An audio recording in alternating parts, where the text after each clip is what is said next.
The Rembrandt Hotel was officially opened in 1993, and I must say it looks good for its age. A little bit like me, really. I think they call that an antonym. Could be an uncle nym as far as I know. We were there because we wanted to try the Indian buffet on the 26th floor at the Raj Mahal. And I must say I was really quite excited because I hadn't had an Indian meal in a very long time. And before I continue, I have to say that this is not going to have a happy ending.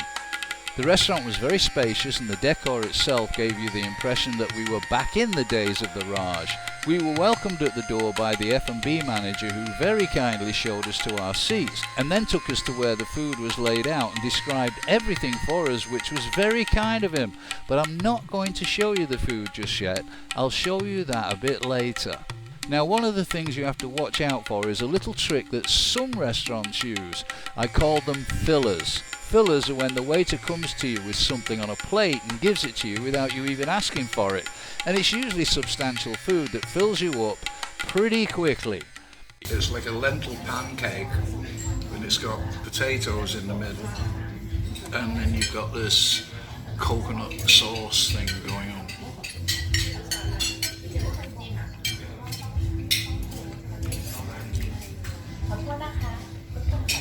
It's more like a dessert, isn't it?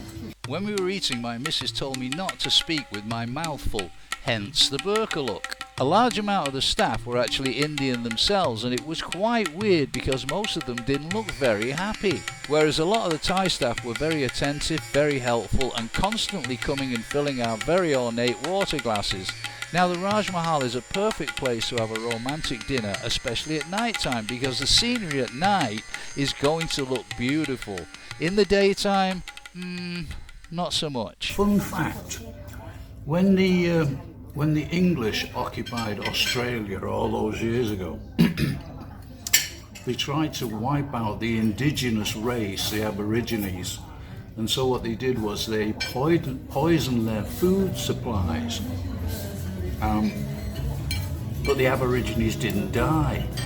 Do you know why? One thing that struck me was that most of the guests didn't seem to be having any fun at all. They all looked quite serious, and what made it more unusual for me was that they were actually sitting in front of a duo. Two Indian guys playing guitar and keyboards, and I quite liked the music. It was very pleasant. I'm not a fan of Indian music, though I do like the dance sequences in the Indian movies, but I felt quite bad for the duo because they were getting about as much response as they would have got from a poppadom. Soon after, things started to take a downward turn. Let me explain. Remember what I said about fillers? Let me introduce you to the F&B manager. My name is Sumit. I'm the restaurant manager for Raj Mahal. Say that again. My name is Sumit and I'm the restaurant manager. Oh, Sumit.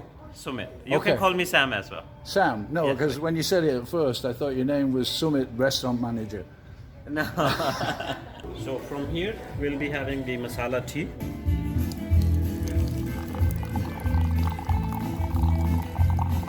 Okay. And starting from here, that's gonna be the street food. Samosa chaat, papri chaat, salad, paprams.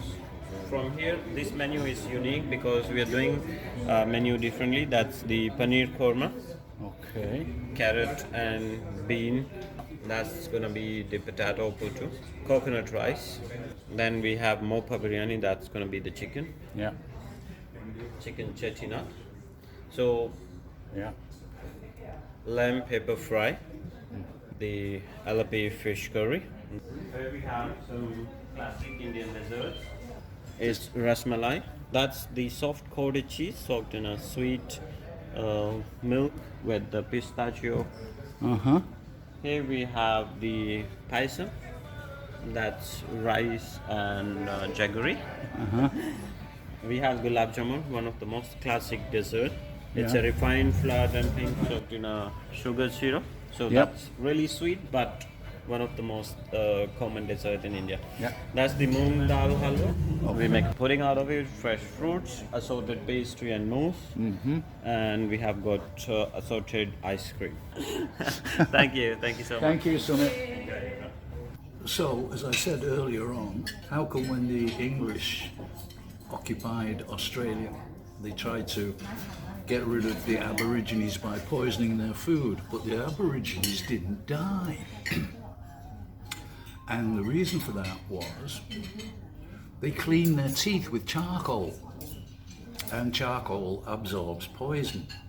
Now, I'm not saying anything about Indian food giving you a jippy stomach, even though a lot of people say it does. But we haven't had Indian food for a long time, so we're not taking any risks. So what have I got? Always have them handy. Compressed charcoal. And they've just brought us this, which is like naan, buttered naan by the looks of it.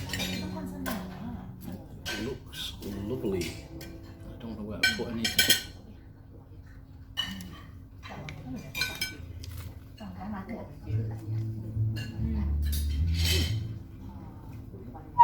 That's good. Chicken biryani. Nice. This is like a minced prawn burger, which is quite nice. Coconut rice is nice and fluffy, and it's not overpoweringly coconutty. The lamb is really good, very, very tender, but one of my favourite Indian meals is lamb rogan josh, and you ain't got it. I must say I was expecting a wider selection of food. There is quite a bit, and it's all very interesting. There's no real curry, is there? The setting's great. You feel like you're in the days of the Raj. If this is the first video you've seen of me doing Living the Thai Life, it gets better. We're sad to say that we were looking forward to the Indian meal, and it was okay, but we have to say that we weren't really that impressed. But that's only my opinion. The Raj Mahal has been around for about 30 years and it's well renowned, and I'm sure that the food on the a la carte menu is excellent. Thanks for watching. Health and happiness. Bye!